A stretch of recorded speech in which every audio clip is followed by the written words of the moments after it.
Welcome to আর রান্নাঘর। বন্ধুরা, আজকে একটা স্ন্যাক্সের রেসিপি নিয়ে এলাম। রেসিপির নাম পনির পকোড়া। আমরা রেস্টুরেন্টে গিয়ে প্রায় অর্ডার করে থাকি এই পনির পকোড়া, কিন্তু এই পনির পকোড়াই বাড়িতে খুব সহজে তৈরি করা যায়।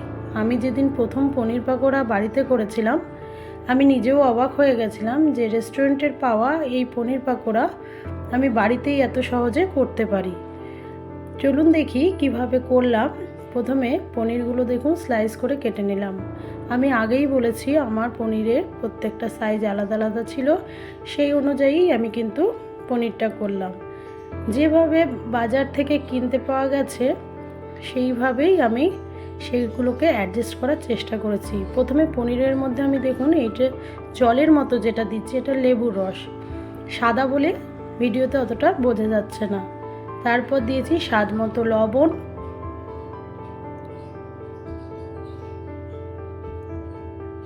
হাফ চামচের অল্প জিরে গুঁড়ো, হাফ চামচের অল্প ধনে গুঁড়ো। সমস্ত শুকনো মশলা আপনারা অল্প অল্প করে ব্যবহার করতে পারেন, কারণ পনিরের যেহেতু নিজস্ব কোনো স্বাদ নেই, তাই একটু মশলা দিয়ে ম্যারিনেট করে রাখলে খেতে বেশি টেস্টি হয়। তারপর দিলাম হাফ চামচের অল্প শুকনো লঙ্কার গুঁড়ো, হাফ চামচের অল্প গোলমরিচ গুঁড়ো,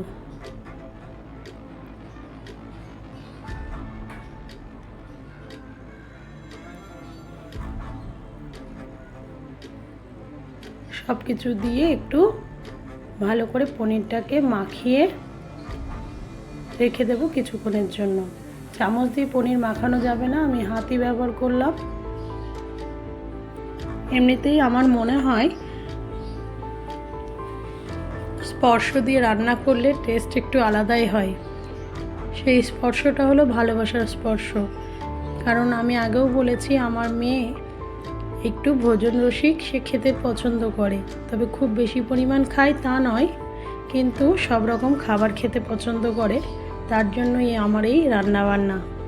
তারপর দিয়ে দিলাম দেখুন 1 বাটি বেসন নিয়েছি, তার সঙ্গে আরও হাফ বাটি অ্যাড করলাম 1.5 বাটি বেসন। ব্যাটারটা করব। তার সঙ্গে নিলাম 2 চামচ চালের গুঁড়ো।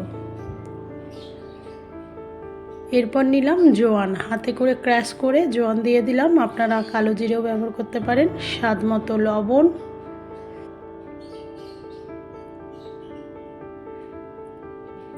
হাফ চামচ জিরে গুঁড়ো, হাফ চামচের কম ধনে গুঁড়ো, হাফ চামচেরও কম কাশ্মীরি লঙ্কার গুঁড়ো, হাফ চামচের কম হলুদ গুঁড়ো। এটা হলো 1 চিমটে মতো খাবার সোডা, আর হাফ চামচ গোলমরিচ গুঁড়ো। সমস্ত মশলা যা আমি পনিরে ব্যবহার করেছি সেই মশলাই আমি বেসনে ব্যবহার করে একটা সুন্দর ব্যাটার তৈরি করে নেব। ব্যাটারটা খুব বেশি পাতলাও হবে না এবং একদম ঘন হবে না। অল্প অল্প করে জল দিয়ে, একসঙ্গে সব জল দিয়ে দেবেন না, অল্প অল্প করে জল দিয়ে মিনিট 5 মতো একটু ফাটিয়ে নেবেন। এরপর দিয়ে দিলাম ধনেপাতা কুচি।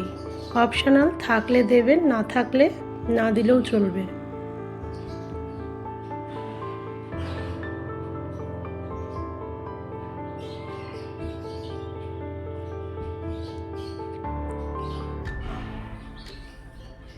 এবার কড়াইয়ে আমি সাদা তেল গরম করতে দিয়েছি। এবার পনিরের এই বেসনের গোলায় পনিরগুলোকে একটা করে ডোবায় গুলিয়ে এবার তেলে ছেড়ে দিতে হবে।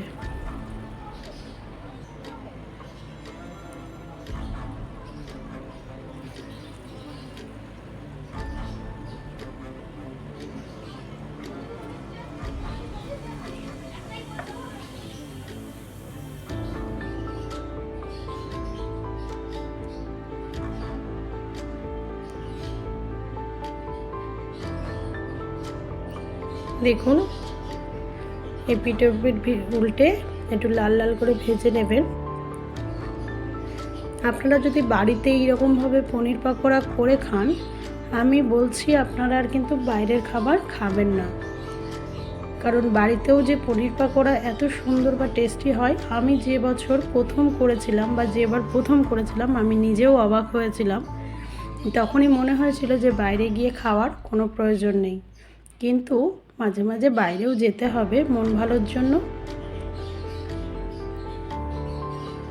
দেখুন আমার পনির পাকোড়া রেডি, আমি সবগুলো ভেজে নিয়ে চলে এসেছি।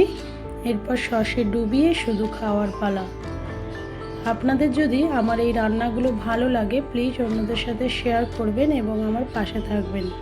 দেখুন ভেঙে দেখাচ্ছি, এই যে গরম গরম পনির পাকোড়া সসে চুবিয়ে, আর 1 কাপ চা নিয়ে আমি বসে পড়েছিলাম।